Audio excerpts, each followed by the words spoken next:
Everybody seemed to enjoy hearing from an emergency room physician, so I thought I'd take an opportunity to talk with another friend of mine, Dr. K.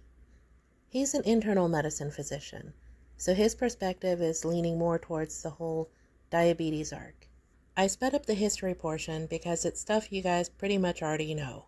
So let's take a listen. She is a 39-year-old female. She weighs approximately 370 to 400 pounds. She has a history of non-alcoholic fatty liver disease, an enlarged heart, asthma, sleep apnea, and type 2 diabetes. Her last A1C was 10.4 in November of 2023, and her recent fasting blood glucose levels have been about 187. She's currently on Genumet and a sort of restrictive diet that she's not really following. In the past 2 months, she's had 2 episodes of feeling like she's dizzy, high blood sugar, presented to the ER in both cases, and in both cases her blood sugar was over 400. So about 430, in both instances, about 23.9. History-wise, she's had a full hysterectomy. She has a history of pulmonary embolism. She's been treated for gonorrhea, cellulitis, and I believe some other sort of skin infection near her apron area. And so now she's in Kuwait, and her most recent re-diagnosis of type 2 diabetes just happened in October. So she was first diagnosed in, I think, 2019 as pre-diabetic, and she never really went back. She's a pretty non-compliant patient. And it wasn't until she started feeling bad that she started testing her blood sugar on her own and seeking treatment again. So she has seen, we believe, an endocrinologist, and she's going through a lot of sort of mobility issues now. So my questions have to do sort of with her lab work and the stuff she's going through with trying to lose the weight. With type 2, if you know you're dealing with a patient who's pretty non-compliant about diet and exercise to the point where they keep gaining weight and they're not really following a regimen, what do you tell that patient? Like, how do you tell them how to control it? Yeah, I think this is a really good case for a lot of people to learn about medicine. Diabetes is a lifelong disease, and it can impact anything from your kidneys to your heart to your risk of stroke to your risk of heart attack.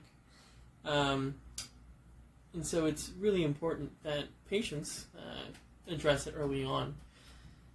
Now, I like to think of diabetes as kind of double-phased, if you will. The second being a lot of those long-term complications I just mentioned, which certainly leads to high percentages of mortality in America. But the former is a little bit more urgent.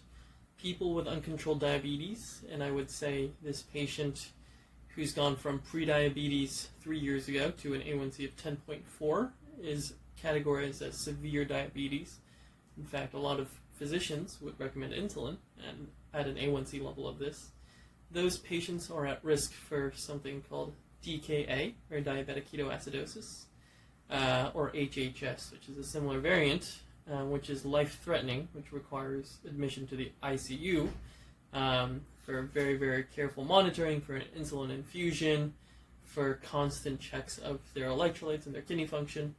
So if I saw this patient in clinic, I would be very, very hard-pressed to let her leave my office without her understanding the risks that she's at. So we don't exactly know what the doctor's plan was for her in October, November.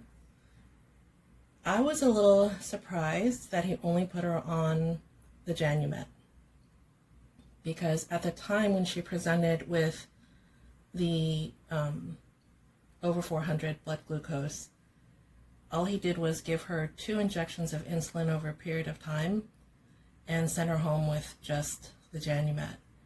And I believe she was supposed to go back, for a new A1C probably this month. That would be the 3-month mark, right? And maybe he was just trying to see if the Genumet would be enough, but it doesn't seem to be. Like, if her blood glucose is still 10.4 millimoles in the morning. So then, in your opinion, is that the way things progress, is an oral medication like metformin, Genumet, to insulin? Yeah, oftentimes people who have diabetes that's this uncontrolled will need insulin down the road. There are oral medications available, and I'll say this with a caveat of being that I don't know this patient, I don't see her routinely, and so an A1C, for those who don't know, is a very good marker for diabetes because it measures how much sugar is attached to your red blood cells. The life cycle of red blood cells is 90 days, so you get a really good average of patients' average sugar levels across the span of 3 months in just one blood draw. So again, at 10.4, that's certainly uncontrolled diabetes, and I don't think that without knowing the specifics of her case, starting with orals and then seeing if it doesn't improve, then starting insulin would be the best way to approach this, or starting insulin right off the bat. It's hard to know without the details of this patient's lifestyle. We actually know quite a bit about her lifestyle. She had an MALB of 92. And she was told at that time that the doctor said that that had something to do with eating too much salty food, and that it was sort of indicative of potential for kidney problems down the line related to her diabetes. Is that really accurate, or what does an MALB that high mean? An MALB, I think we use a slightly different variation of that lab test here in the States.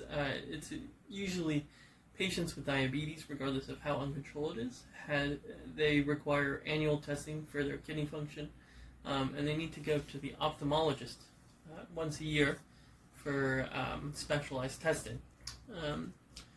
Taking a step back, diabetes is really a vascular disease where excess sugar can lead to destruction of the small vessels. So that's why people can feel what we call neuropathy, or the pins and needle sensation in their toes and their fingers.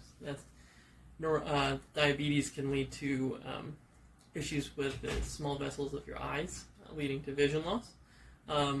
But most importantly, it can lead to kidney disease. And a lot of times we see in the hospital people with uncontrolled diabetes for years and years end up on dialysis because their kidneys shut down entirely. So elevated amount of microalbumin in your urine is a good indication of how progressive your kidney damage is. And that's not a process that happens overnight. That's a marker that you have uncontrolled and more long-standing diabetes. She understands that she has these binging tendencies, and so diets don't really stick with her. What are your thoughts on things like inflammatory versus non-inflammatory foods? She's gotten basic directions from her doctor to eat larger amounts of vegetables, smaller amounts of carbs, to limit her protein because of the potential for the kidney issues. And I personally think she's getting confused in all of this, and she's just seeing it as, oh, whole wheat spaghetti is fine because it's whole wheat, and she'll eat a whole big pile of it. Or rice is fine because it's a whole grain. Firstly, the obvious is that if you have diabetes, you should be avoiding excess carbohydrates. If you have kidney disease, then certainly limiting your protein intake is reasonable too. I can't speak on behalf of her doctors, but people with diabetes and cholesterol issues, one diet that we do routinely recommend is a Mediterranean diet. So that's a lot of whole nuts, a lot of fresh vegetables, avoidance of red meat when possible, fish, healthy olive oils, things like that, because that does have pretty good evidence in reducing weight, reducing cardiac mortality, reducing complications from cholesterol and uncontrolled diabetes. So that's pretty much the only kind of real proven diet. Another thing is that caloric intake is much more important, I would say, than what you're eating. So if you're eating, really, in moderation too, right? And so if you're eating the Mediterranean diet, but you're eating in excess calories, right, the benefit there is right, minimal. She loves cheese. She'll like microwave a whole plate of cheese and just eat it, like straight up shredded cheddar. In this part of the video, I stopped and showed him my video on Foodie walking in the park. And see how she's sort of dragging her leg? So the question is, do you think that that's sort of like what she's saying, sciatica? Does it seem like diabetic neuropathy? Could it be a little bit of everything? Is it the weight? Is it, I mean, who knows? Mm-hmm. Yeah, it's hard to really comment on a lot of these things without doing a physical exam. Specifically for sciatica, there's pretty easy ways to tell for clinicians to tell if it is sciatica pain.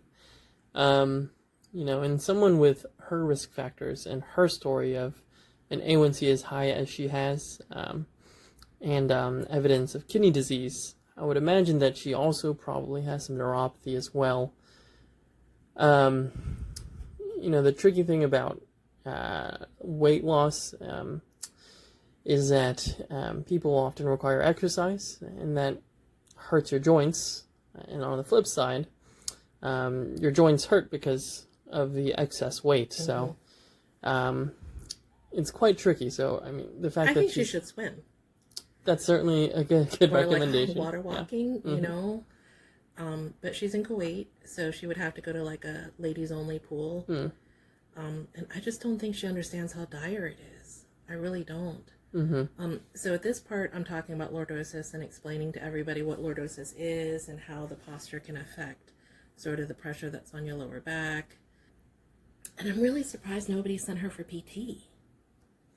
Yeah, I don't know how it works abroad, but any physician would start with physical therapy. That's what I think. Mm-hmm. Like if she showed up in your office and you did a get up and go with her and said, hey, okay, now walk across the room, and you saw that, wouldn't that sort of be the first thing? Yeah, certainly physical therapy. And then, here in the States we have kind of other methods if conservative ones don't work. So whether that's bariatric surgery, or there's medications these days that can help with weight loss and treat diabetes simultaneously. With a patient like this, knowing what you know about her, what would you say if I told you that she vapes regularly Mm-hmm. and she also uses shisha occasionally, and she does full like hour-long shisha sessions when she does it? Yeah. What would you say about that? As physicians, we can only make recommendations, and my recommendation would be to stop, because that's certainly not helping her at all. But at the end of the day, it's got to be her decision. Well, what does vaping do specifically? Because it's some people see it as better because it's not, smoking a tobacco cigarette. Right. But it's still relatively harmful, isn't it? Exactly. And, traditional cigarette smoking was harmful because of the nicotine effects and the addictive potential from that, and all the carcinogens in those products. Those have been around for decades and decades, and now we finally understand that leads to cancer, that leads to increased risk of pulmonary embolism, like she's had in the past, that leads to all these other complications. Now, with the vaping, there are a lot more other unknown consequences because it hasn't been around as long, but certainly the unregulated nature of it makes me concerned.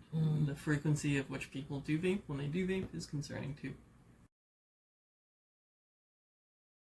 Okay, so if she presented in your clinic and you had what I told you, and you knew that there was a really good chance of her being non-compliant, and you could send her off with a list of ideas of things to do, knowing that you may never see her again, what would you recommend? These recommendations that we make are only to augment her own lifestyle decisions. As a physician and as a primary care doctor, I would do my best to inform her of all the scary things that I see in people who don't make meaningful changes in their lifestyle. It seems like her doctors are doing all the right things.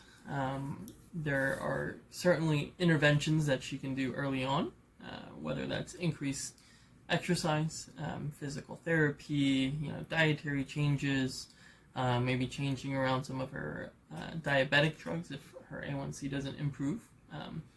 But I think more long term, just doing everything I can to empower her to make her own healthy decisions. I like that answer. Yeah, the latest thing is the whole sciatica, the back pain, her not wanting to get up off the couch. I kind of feel like it may well be the worst thing for her because she's not talking about any sort of imaging at all for spinal stuff to see if it's a pinched nerve or stenosis or anything. She just had some sort of injection. She doesn't even know what they injected her with. And she's going for bed rest. She said she's going to go for bed rest for as long as it takes. It's been like a week already, and she hasn't really left her house except to go to the clinic for this injection. So, well, thank you so much for stopping by today. Of course. What do you think about all of this? Yeah, this is not a unique situation. Really?